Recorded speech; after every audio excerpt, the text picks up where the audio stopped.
Budget का प्रावधान किया है। पैसे की समस्या यहाँ पर भी नहीं है।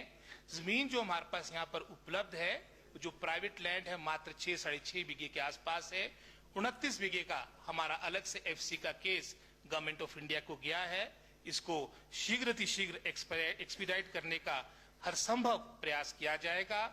जहां टेलका को सीनियर सेकेंडरी स्कूल के लिए चरणबद्ध तरीके से इसमें पैसे का प्रावधान किया जाएगा। साथ ही साथ गवर्नमेंट डिग्री कॉलेज टेलका, जैसे मैंने पहले भी कहा, इसका हमारा जो एनपीवी है इसको हफ्ते के अंदर हम जमा करेंगे, ताकि हम आगे की कार्रवाई टेंडर इत्यादि फाइनल अप्रूवल के उपरांत इसकी प्रारंभ कर सके। और साथ ही साथ जो तीसरा आपका अंतिम विषय था गवर्नमेंट डिग्री कॉलेज भिलाई का, इसको हम हर संभव तरीके से एक्सपेक्ट करने की कोशिश करेंगे। धन्यवाद। Thank you. अब नेक्स्ट आइटम नंबर 5, नियम 324 के अंतर्गत विशेष उल्लेख होंगे। अब मैं माननीय श्री विपिन सिंह परमार जी से अनुरोध करूंगा कि नियम 324 के अंतर्गत विषय उठाएं और माननीय स्वास्थ्य एवं परिवार कल्याण मंत्री उसका उत्तर देंगे। चर्चा हो नहीं सकती इसमें। माननीय अध्यक्ष महोदय, मैंने जो यहाँ इस विधानसभा सचिवालय को नोटिस दिया था और जिन गंभीर बीमारियों का जिक्र मैंने नियम 130 के तहत किया था, ये सारी बीमारियां जानलेवा है और बड़े विस्तार से मैंने सारा विषय माननीय सदन में रखा था और पक्ष से भी और विपक्ष से भी बहुत से माननीय सदस्यों ने इस सारे विषय पर अपनी बात रखी थी।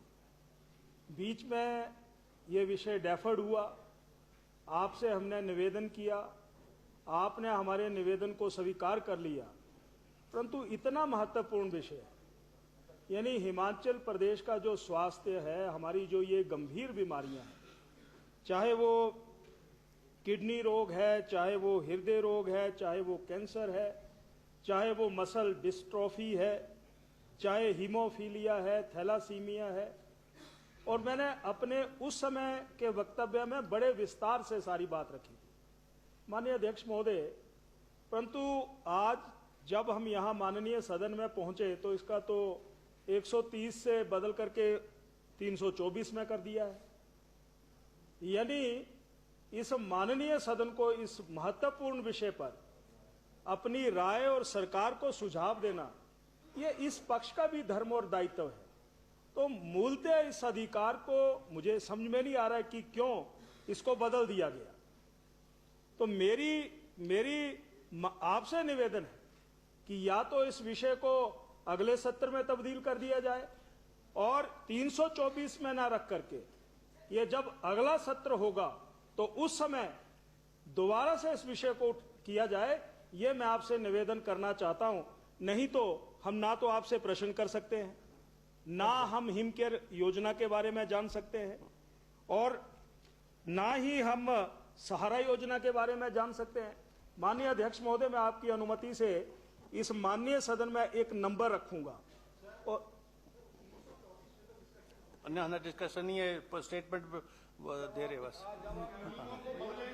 जब नियमों को ही बदल दिया, जब नियमों को बदल दिया, हम माननीय अध्यक्ष जी को माननीय अध्यक्ष जी को कह रहे हैं आप बैठिए, आप बैठिए।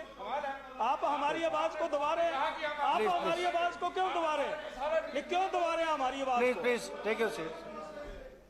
निर्णय वहां से आना है और आवाज आप दबा रहे हैं। चलिए खनन के ऊपर ये बोलेंगे, खनन के ऊपर ये बोलेंगे बड़े विस्तार से। देखिए चलो, यह आपकी स्टेटमेंट खत्म होगी ना? नहीं, स्टेटमेंट खत्म नहीं। माननीय अध्यक्ष महोदय, मैं एक इस माननीय सदन में आपकी अनुमति से एक नंबर बोलना चाहता हूं, 9805777019। मंत्री जी, आप इस नंबर पर बात करना, शाम को आपने बात करना और उस मरीज से ये पता करना कि सरकार के बदलने के बाद सहारा योजना में कितना पैसा उनके खाते में पहुंचा।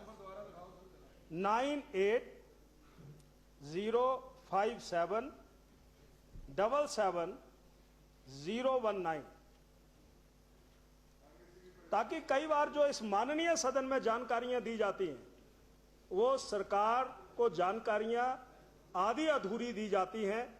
मैं समझ रहा हूं